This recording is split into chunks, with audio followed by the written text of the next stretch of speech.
My name's Colt Uland, and I play all instruments in Mead Thief. It is another name for Odin, or Kenning, which is like a poetic way of speaking in Icelandic poetry. It comes from the myth where Odin stole the mead of inspiration, or the mead of poetry. It sums up a lot of themes in the band.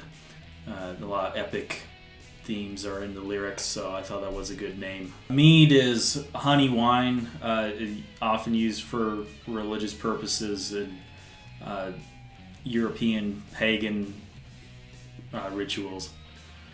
Yeah, our first self-titled album, I recorded it all myself and wrote everything as well.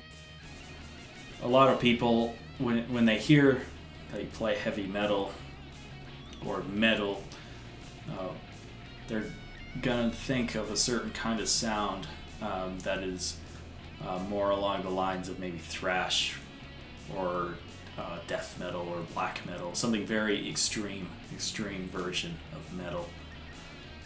And that's not really what Mead Thief is.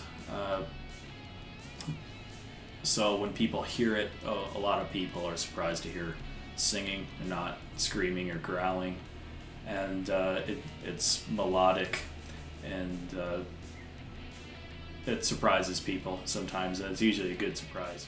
As reviews, people like that it's a good mix of both just straight ahead headbang and heavy metal, and more of the Black Sabbath Candlemass side. Pretty good levels of success for this album, just coming out of nowhere. The lyrics of this album span a lot of different topics. Feeling alone in the world today, but from a pagan perspective. Not necessarily an optimistic way, but in making meaningful introspection of yourself and the world around you and the people in it.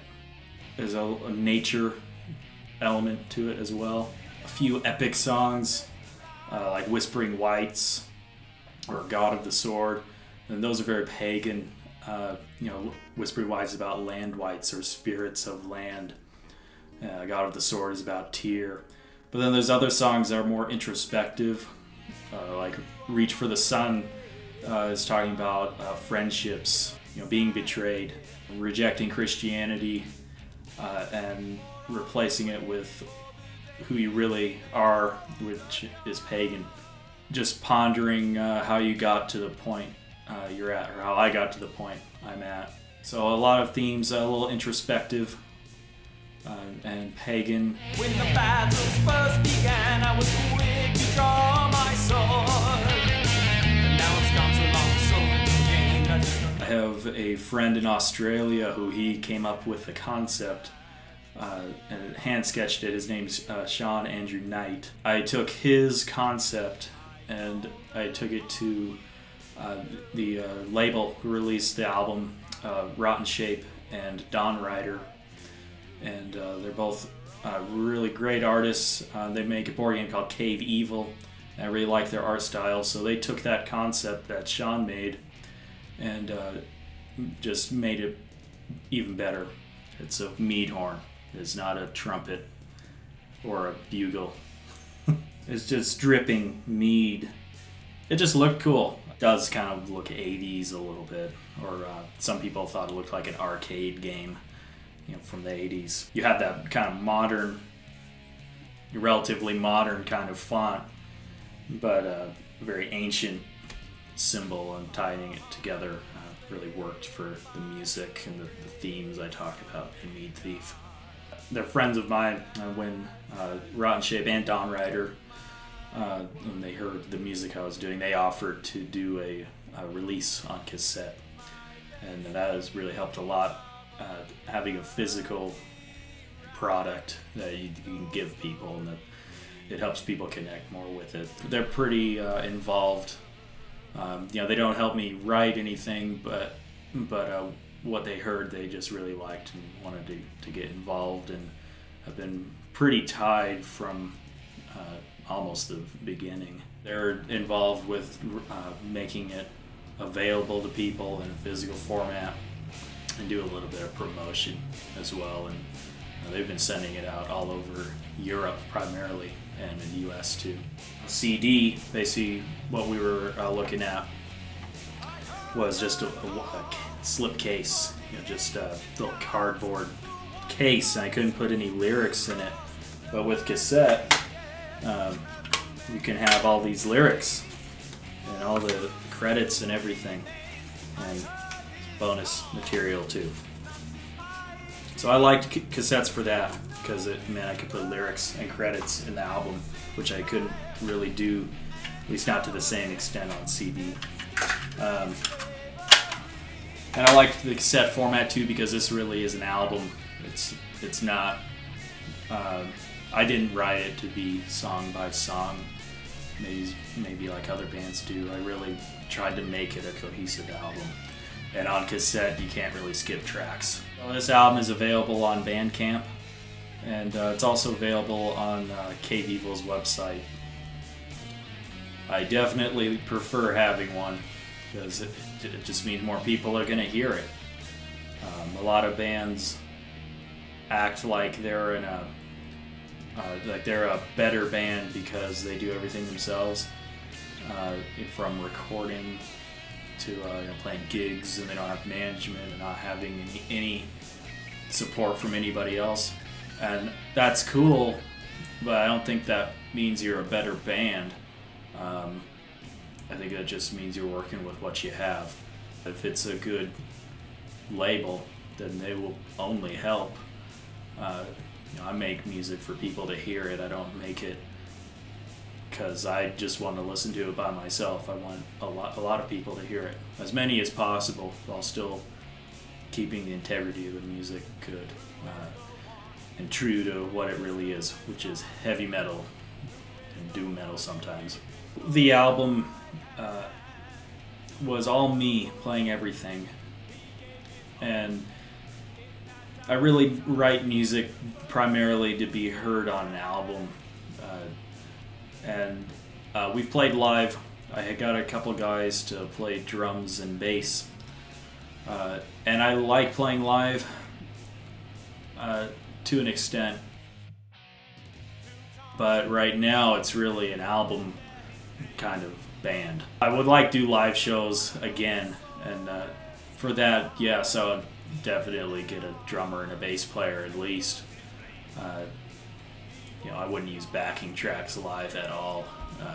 That's not even live music for me. So I played punk rock from when I began playing. It was punk rock, Ramones style music. Judas Priest was my first concert, and that was when I knew I also really loved heavy metal. But I never really thought about playing it until I heard Witchfinder General, specifically the album Friends of Hell. So that I didn't know metal was like that. I thought metal was all about shredding and playing really, really fast. And I didn't really even, how little I knew about heavy metal at that time was I didn't even know there were underground metal bands. I thought it was only punk rock, and I kind of wanted to talk about things that are more difficult to talk about in punk rock. There's not a lot of epic punk rock bands. So I had tried playing metal, but I just wasn't really good enough to play what I wanted to play coming from punk rock. So really about 2 years later is I really decided, okay, I'm playing heavy metal now. Once I heard Manila Road, their album Crystal Logic. The heaviest music ever made is classical music, in my opinion. And that's what heavy metal is reviving. So it's kind of a mixture of violence and power and just raw intensity in the music, and darkness. As far as new music, most of the new metal that I like is just current albums from older bands who are still playing, like Manila Road to Kill a King. I really like Sax. I believe they're from Massachusetts. Probably Pentagram. Pentagram, their album Day of Reckoning was recommended to me. It sounded very scary to me, really dark and just excruciatingly heavy. but in a different way than I'd ever heard. Blood Incantation on the death metal side. I really liked their album Star Spawn when that first came out, and their newest album I also really liked. Heavy metal is a hard style to really get right in the modern time without copying somebody. I listen to music that feels new to me. I'm mostly going back, from anywhere from 50s rock and roll, rockabilly, all the way through to early 90s heavy metal. I like hearing older bands for the first time that I never heard before. I never wanted to play Cannibal Corpse style music personally, because they were innovators, but then a lot of people, they're so innovative that a lot of people went more that way in heavy metal, and there's just not a lot of people doing the type of music that Mead Thief does. I would not be able to say his name the right way, but Wayne Grease bought the album and he wanted me to sign it, and that was pretty cool. Never signed anything before, so maybe it'll be valuable one day. Just cool that somebody liked the music that much, and they wanted you to sign it for them. For whatever reason, really. Even if it's just because he thinks it'll be valuable someday. That's cool that people see value in it. I think COVID, it pretty much stopped everything in a live scenario. But I actually feel like this is a great time for music that I make. Because like I said earlier, I try to make albums. It's really designed for one person to listen to by themselves. With everybody who's into heavy metal not being able to go see shows, maybe they'll listen to more albums. Yeah, we have a lot of pretty cool bands from Colorado. Not just Denver, but probably the most famous is Jag Panzer from Colorado Springs. Blood Incantation is insanely popular right now, it seems to be. We had Speedwolf, great speed thrash metal. Even before the COVID situation, weren't really playing here as much. They were, Jag Panzer, they're a worldwide band now. So I don't think they even all live in this state anymore. But which is great. They play in Europe mainly, and Blood Incantation is touring a lot, and they play here, but I wouldn't really call them a local band anymore at all. And Speedwolf, they broke up years ago. As far as straight ahead heavy metal, that mostly relies on who tours here. There's not really a heavy metal scene here. So as far as the scene, I don't really feel like I'm part of one. I feel like, I'm just continuing a worldwide phenomenon of heavy metal. So future plans for Mead Thief. Right now we're just promoting this album as much as we can, trying to make it as many people hear it as possible, and just spread the word to people around the world. Still working on the next album, which will be out in 2021. Maybe do some live shows in 2021 if that becomes possible. And getting a lot of people to hear about Mead Thief, so for the next one it's an even bigger success than this one has been.